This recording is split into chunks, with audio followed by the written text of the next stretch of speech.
Oi, pessoal. Vamos seguir a nossa matéria aqui de direito penal. A gente falou no último vídeo sobre o crime de furto, agora vamos falar um pouquinho sobre o crime de roubo.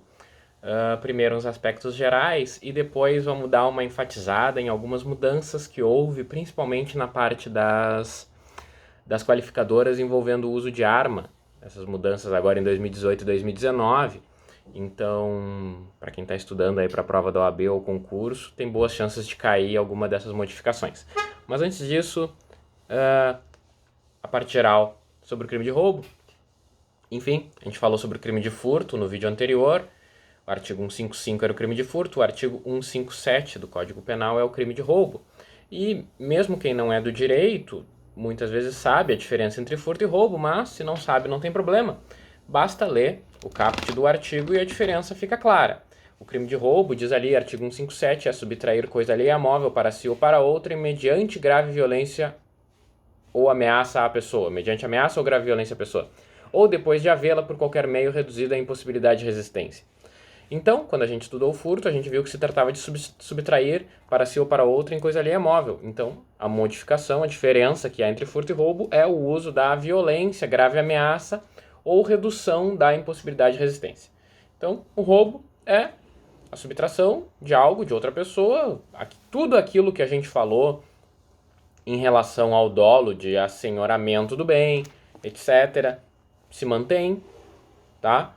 Só que aqui a diferença é que o agente procede mediante violência ou grave ameaça à pessoa, certo? A gente viu que no furto, o furto podia ser qualificado quando o agente, por exemplo, destruía a porta da residência, quebrava o vidro do carro, alguma coisa assim.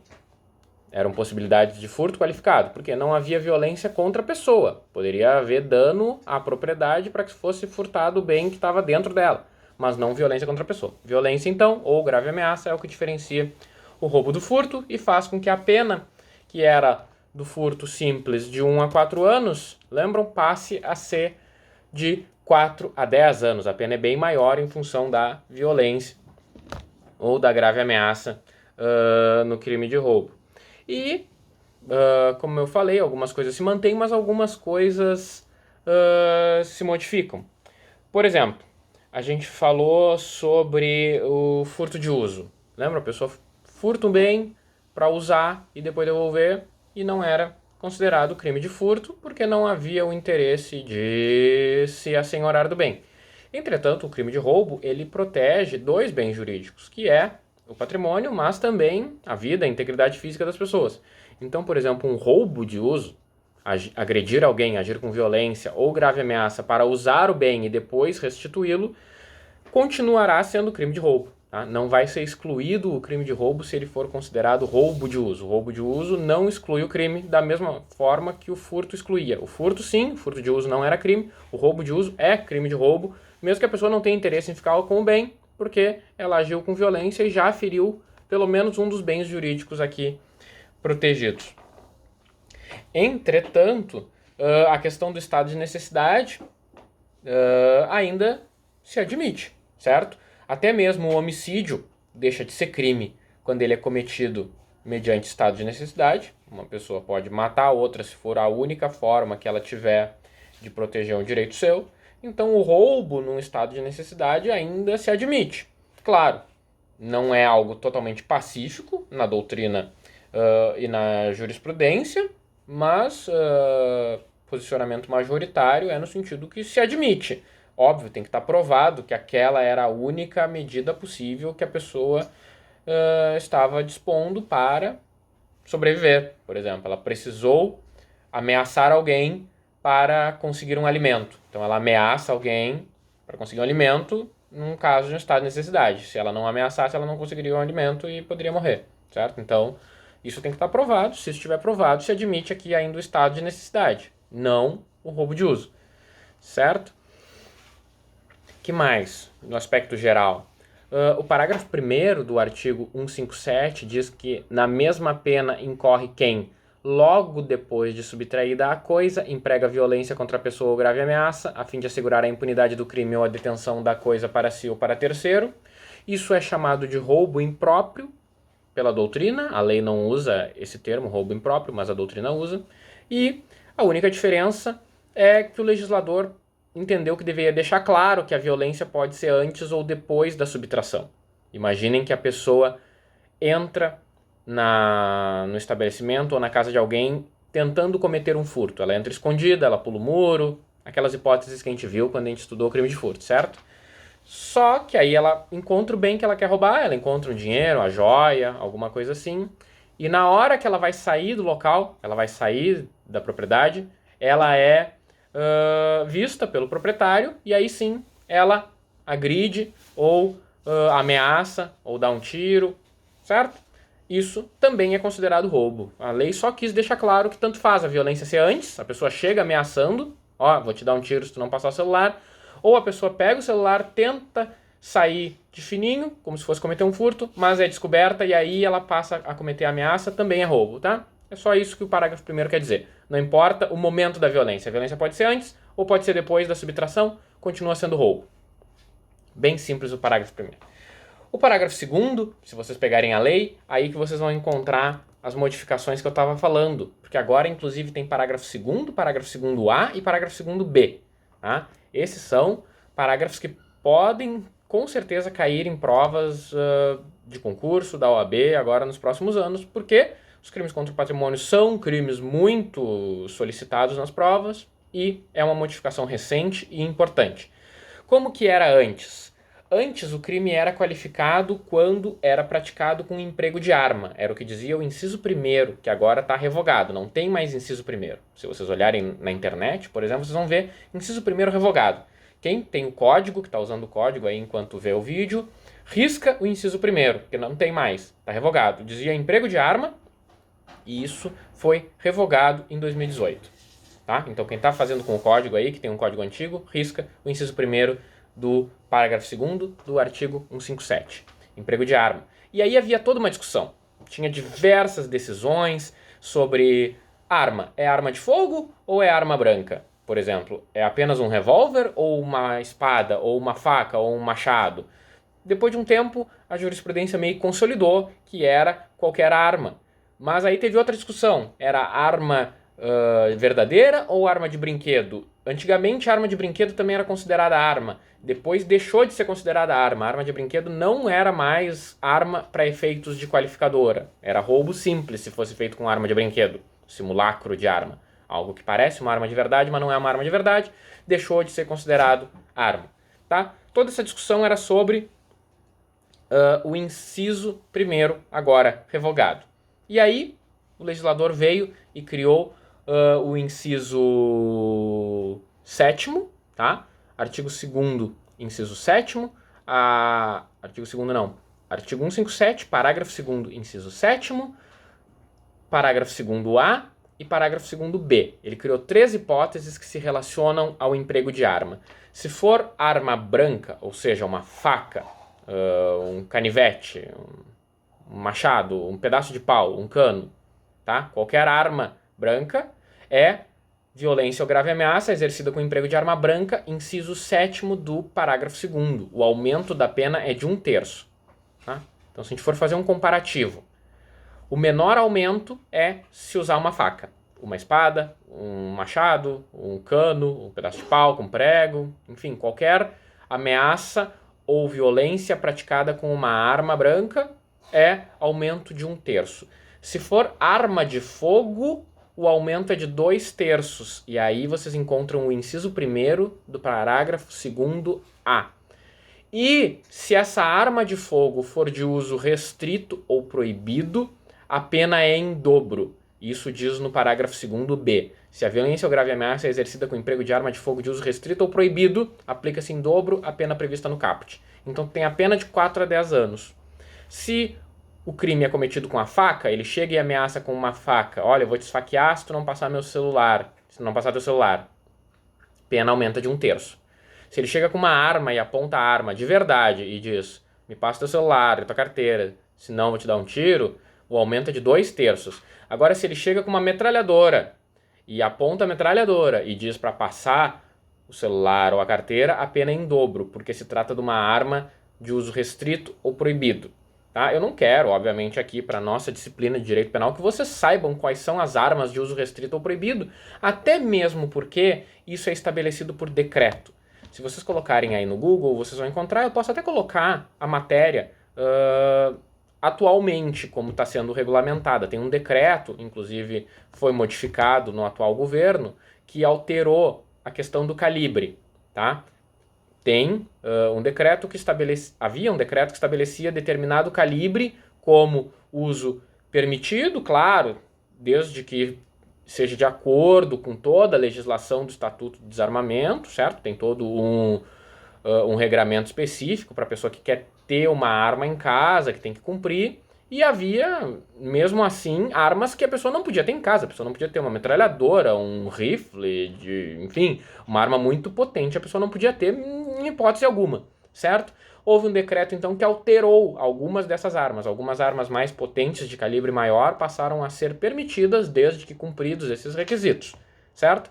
E isso não é parte da nossa disciplina aqui. Eu não vou cobrar que vocês saibam quais são as armas, até mesmo porque semana que vem pode sair um decreto novo modificando isso, tá? O que vocês têm que saber é: arma branca, o aumento é 1/3, arma permitida, o aumento é 2/3, arma restrita ou proibida, a pena é em dobro, tá? Parágrafo 1º, parágrafo 2º, inciso 7º, parágrafo 2º A e parágrafo 2º B. Tranquilo? Eu quero que vocês saibam diferenciar as três hipóteses. E aí, se vocês forem fazer eventualmente um concurso para polícia, alguma coisa assim, que tenha no edital especificamente essa questão, aí é bom saber do decreto, tá? Mas daqui na nossa disciplina eu não vou cobrar. Então, em relação ao uso de arma, a modificação foi essa. Agora existem 3 possibilidades, dependendo da arma. Antes era uma possibilidade só e haviam construções jurisprudenciais e doutrinárias. Tranquilo? Outras possibilidades foram mantidas, não foram alteradas, que é a do inciso 2º, se há o concurso de 2 ou mais pessoas. Então, se o roubo é praticado por 2 ou mais pessoas, se vem 2 caras numa moto e te assaltam com uma arma, vai incidir 2 qualificadoras. Se não houver arma nenhuma, mesmo assim o crime vai ser qualificado por causa do concurso. Então, 2 pessoas que entram numa casa e ameaçam ou cometem um ato de violência e roubam a casa ou roubam alguém na rua, sempre que tiver 2 ou mais pessoas, concurso de agentes, a pena aumenta em 1/3. A hipótese de veículo automotor transportado para outro estado ou exterior é igual à hipótese do furto. O furto era aumentado quando se furta o veículo, que é levado para outro estado ou exterior. A mesma coisa se o veículo for roubado, ou seja, ameaçam um motorista com uma arma, dizem para ele, desce do carro, pegam o carro dele e levam para outro estado, furto. Roubo qualificado, já era furto qualificado se isso acontecesse sem qualquer ameaça ou violência. Aí tem a hipótese do inciso 5, que é se o agente mantém a vítima em seu poder restringindo sua liberdade. Tá? Aí aqui tem apenas que não confundir com o crime de sequestro, tá? Porque como que a gente diferencia? Se vocês olharem o artigo, deixa eu colocar aqui. Artigo 148 é o crime de sequestro e cárcere privado, tá? Que é privar alguém de sua liberdade mediante sequestro ou cárcere privado. Tranquilo?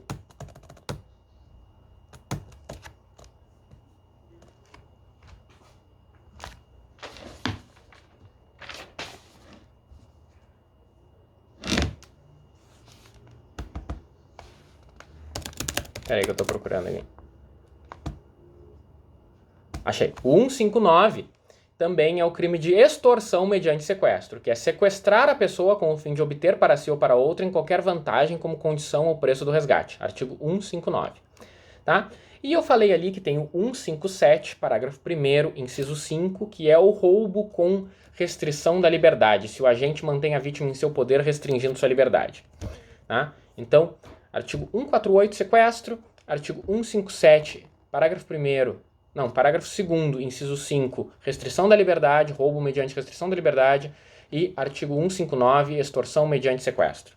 Como é que eu diferencio? Na extorsão mediante sequestro e no sequestro, o bem jurídico principal é a liberdade.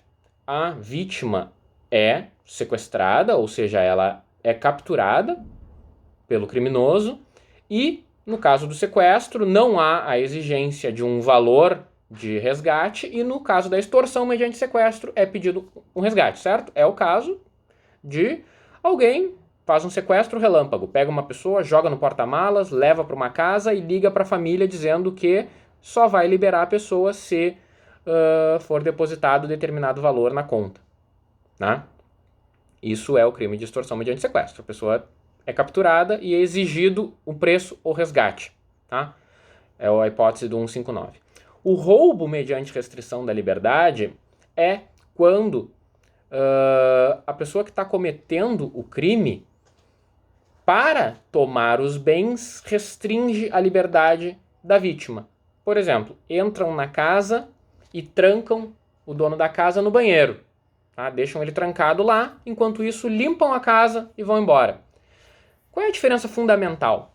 A diferença fundamental é que nesse caso que eu estou dizendo para vocês do roubo, a vítima não precisou agir, certo? Pelo contrário, ela foi impedida de agir. Naquele exemplo da extorsão mediante sequestro, o que precisou? Precisou que a família, ou a vítima, ou alguém, fosse lá e fizesse a transferência do dinheiro.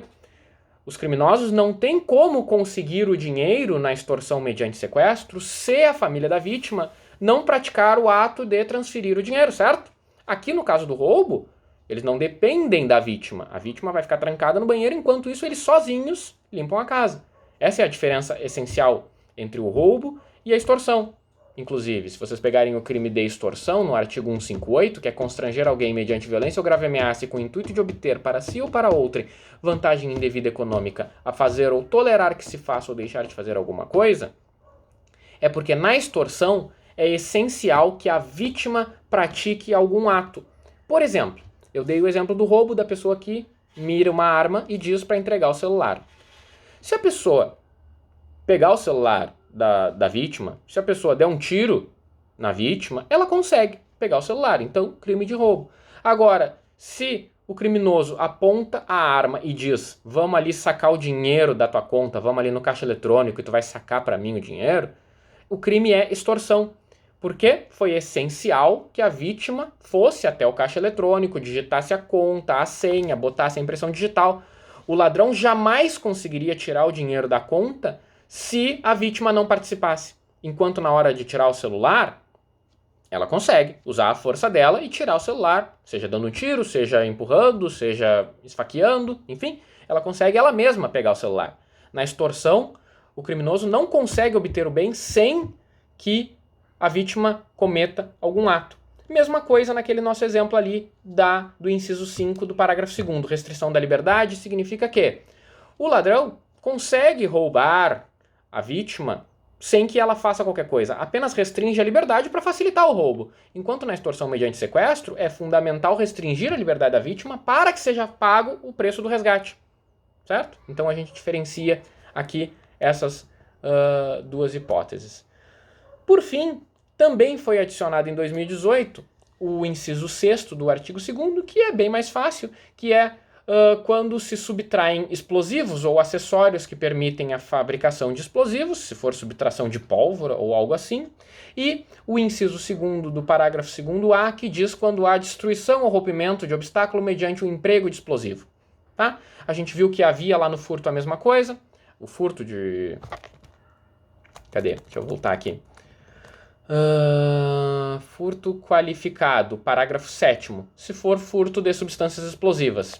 Se for roubo de substâncias explosivas, também é roubo qualificado, parágrafo 2º, inciso 6º, mas se for roubo mediante uso de explosivos, é igual ao roubo mediante uso de arma.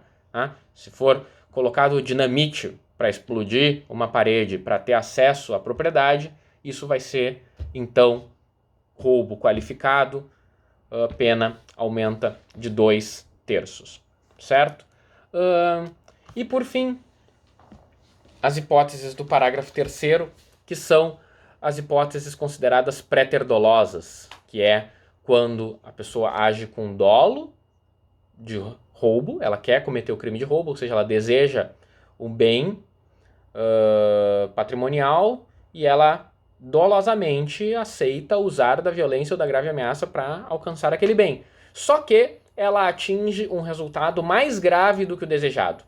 Ela desejava ameaçar a vítima com a arma, mas ela não queria matar a vítima. Só que, em função de algo, ela vem a disparar e causa uma lesão ou mata a vítima. Essas são as hipóteses do parágrafo 3º, que diz: se da violência resulta lesão grave, a pena de reclusão de 7 a 18 anos e morte, a pena de reclusão de 20 a 30 anos. É uma das maiores penas do Código Penal, é o que se chama de latrocínio. Tá? Então, se vocês já ouviram falar esse termo latrocínio e não sabiam o que era, o crime de latrocínio é o crime do artigo 157, parágrafo 1º, inciso 2º, que é um roubo com resultado morte. Isso é latrocínio. Se vocês colocarem aí na internet Código Penal, botarem Ctrl F e digitarem latrocínio, vocês vão ver que não aparece nada, certo? Porque o Código Penal não tipifica o crime de latrocínio, não existe esse tipo penal separado do latrocínio. Só que latrocínio significa isso, matar para roubar. Então, artigo 157, crime de roubo com resultado morte. A pessoa ameaça com a arma, a vítima tenta reagir, ele dispara a arma e mata a vítima, leva o celular. O crime de roubo com resultado morte se chama latrocínio, mesmo que a lei não utilize esse termo, e é a hipótese, então, do inciso 2º do parágrafo 3º do artigo 157. Tranquilo? Tentei ser mais rápido nesse vídeo para vocês conseguirem aqui acompanhar. Última coisa para a gente encerrar aqui com no máximo uns 25 minutos o crime de roubo é sobre a súmula. Deixa eu colocar aqui. Súmula do latrocínio. É a súmula, deixa eu ver aqui. Súmula 610 do STF, tá? Há crime de latrocínio quando o homicídio se consuma, ainda que não realize o agente a subtração de bens da vítima. Ou seja, nesse exemplo que eu estava falando para vocês, o criminoso tenta cometer o crime de roubo. Ele quer o celular e o dinheiro da vítima e ele chega com uma arma para ameaçar a vítima. A vítima reage, ele dispara e mata a vítima. Isso é roubo ou roubo qualificado, latrocínio consumado? Está consumado o crime, mesmo que ele vá embora sem nada? Aí alguém ouve o barulho e ele sai correndo, ele foge sem levar celular, sem levar dinheiro. Apenas a vida da vítima que morreu. E aí, o roubo está consumado? O crime de latrocínio está consumado ou não? O STF entende que sim. Como eu coloquei aqui a súmula para vocês, há crime de latrocínio quando o homicídio se consuma, ainda que não realize o agente a subtração de bens da vítima. Tranquilo? Súmula 610, em decisão aqui de 2013 do STF, tá? É o RHC 107.210, voto da ministra Rosa Weber.